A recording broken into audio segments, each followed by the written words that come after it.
welcome to ITHive.org's Saturday morning tech show. I hope that things are coming through clear today. I do apologize for the late start, but no matter what you do with technology, sometimes it can be a pain in the, well, you know what I mean.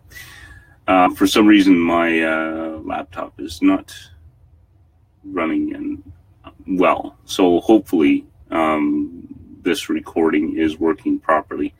If somebody can let me know that, that would be great. Anyway, so we will continue a couple of things this week. Well, probably a little bit more, but I came across something about routers. You know, we're always so focused on our technology and you know, the different you know, what our computers are doing and stuff like that. But there's a piece of equipment on your network called a router. Sometimes it's provided by your internet provider. Sometimes you run out and purchased one. But it's come to my attention that some of these routers have a little feature in them called UPN. And UPN was designed so that if you have an Xbox controller or Microsoft Xbox controller, you can just plug it in and the router would see that and give the Xbox the access that it needs. Well, some of these routers, okay, and that's supposed to happen internally in your network. Some of these routers actually expose that UPN function to the outside world. And what's happening now is that hackers have realized this, and they can actually use it to hide themselves behind your router. So actually use your router as a jumping point using the UPN protocol to hide their activity.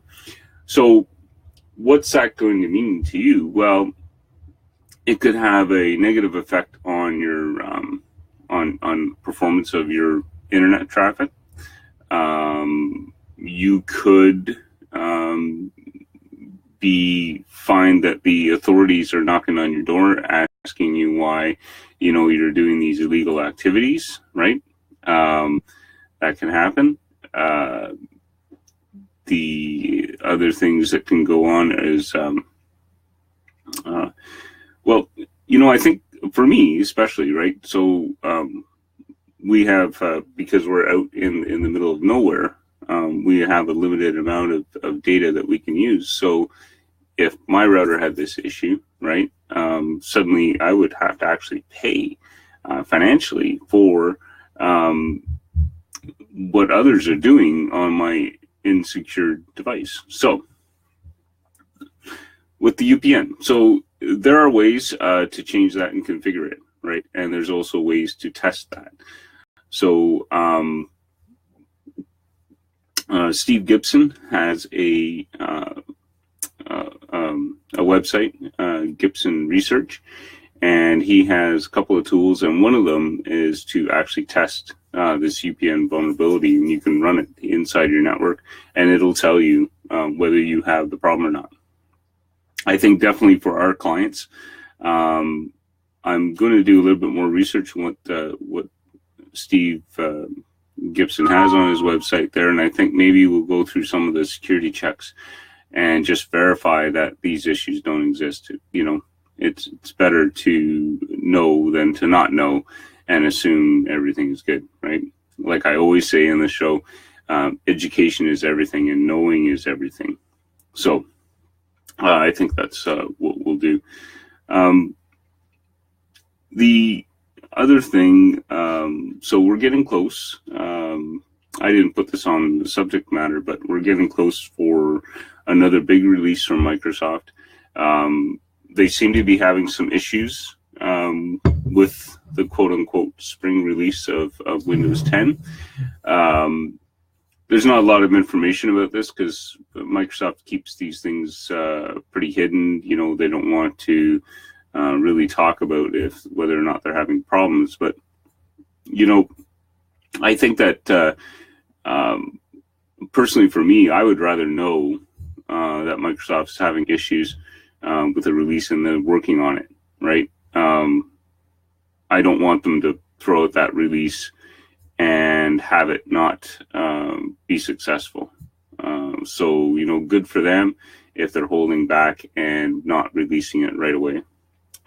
So that would be a good thing. I'm not, I've in my previous life when I started in IT, I did software development.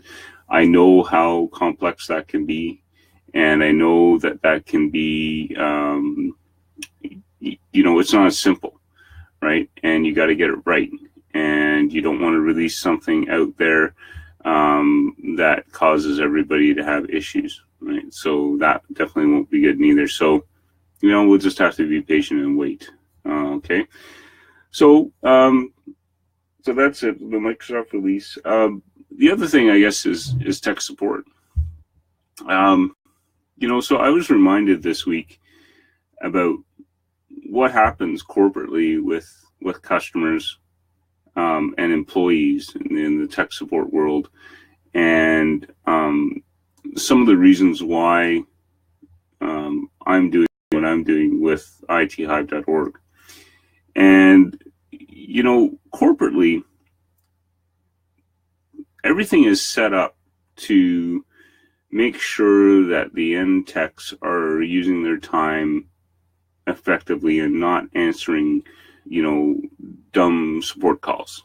So what they do typically is they have a first level support call center that fields calls, and then if they can't solve the problem, then it goes to the techs that can solve the problem. Well, and that makes a lot of sense, right? But what I got to say about that is that if you set up your technology environment properly, right? A good way to know that you've done that is that you don't have a lot of support calls. Okay. Now, there's a human element to this too, and I think that this is what's lost. If you're human, your employees, right, are calling about things that are non-issues or things that are not important or so, I think that is an opportunity for education, right? And I don't think it should be missed. And I think what happens when you have that two-tier level of call center is that the first level that people call into is typically lower skilled resources, and I don't necessarily believe that the person calling in is actually getting the information they need, and the help and understanding why this isn't a problem. And then there's also a lost opportunity with a relationship. I think staff have to be tightly connected with the IT support staff, and there has to be a relationship there, kind of like a helping assistance concierge type relation. And with that, if you build that relationship, I think you'll have a lot less problems, right? Oh, Chevy, what are you doing here? The dog's here. So, yeah, so that's kind of what I have to say about that, and so what we're aiming for, and we're not there yet, but my intent moving forward with our customers is that every single customer would have 2 personalized techs, okay, one main one and one backup one, as a minimum, right? So they always have, and the relationship will be such that it's a very first name type relationship. It's very intimate. It's very understanding of what's going on with the with the technology, with the people, and all that stuff. There's a connection, right? And I think that is so important, and it's tough. We as techs, right? We deal with computers, and we deal with logic, and we deal with, this is broken, this is how to fix it, and stuff like that. And we kind of sometimes, I find that the more techie you are, the less human skills you have. And we need to recognize that as an industry and as professionals and say, we need to, get over that a little bit and understand it, and not let that be an issue, because it does get in the way of providing real IT support. And that's an issue. So I got about 4 minutes left, and I got to talk about something that's a little bit passionate to me, and my wife, and we're going to be doing this today. I'm pretty excited about it. I'm going to put my tech hat on for this too. So we are endeavoring on a project to build a tiny house, and we mentioned this before. We're working on and planning and figuring out how to get this done and the best way to do it and whatnot. Well, today we're going to a tiny house exhibition in Perth, Ontario. Actually, right after I'm done with this session, get it posted and cleaned up and whatnot, and then we're off. We're going. But I'm really super interested in some of the technology, and our place will be will have technology in it for sure, and that's pretty exciting, because I still have to do everything I need to do as well. So but really looking forward to it. So that's that. Is there anything else? I had a good call this week. I'll just say a couple of things, right? I had a customer. They bought a laptop, and you buy it at the store, and then you turn it on, and then really you're left to your own devices, right?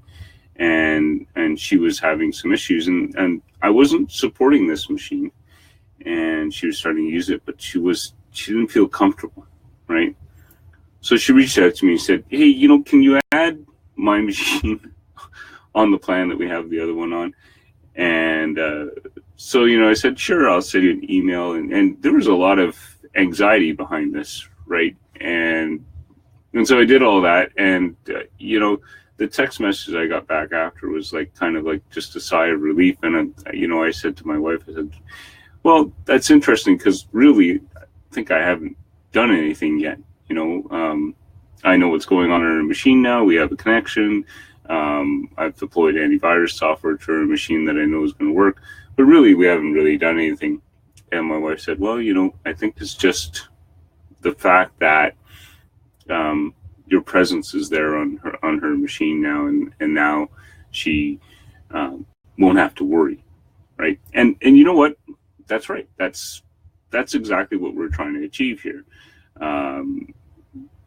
There's a lot of stuff that goes on with technology, and if you're not, if you don't know, right, you should have somebody that knows, and somebody in your corner to make sure that things are going to work properly and is running right. And then also somebody that you can reach out to, that you have a relationship with. It's all about that relationship, like we were talking before. So anyway, I am going to start ending now to meet our 15 minutes, because I have things to do today. It's going to be a wonderful weekend, first day of summer. So anyway, I will see you guys all later, and we'll talk next Saturday at 10 a.m. And again, I apologize for being a little bit tardy this week, and I hope this video actually made it out okay. I still believe that my laptop is not running the way it should. I need to investigate that. There's something clearly going on. It was fine yesterday, but I don't know, kind of glitchy today. So, and these things happen. This is what we all should be aware of, right? Technology fails. It does. What are you going to do when it does? And what's that impact? So on that note, see y'all later and have a great weekend. We'll talk to you next week.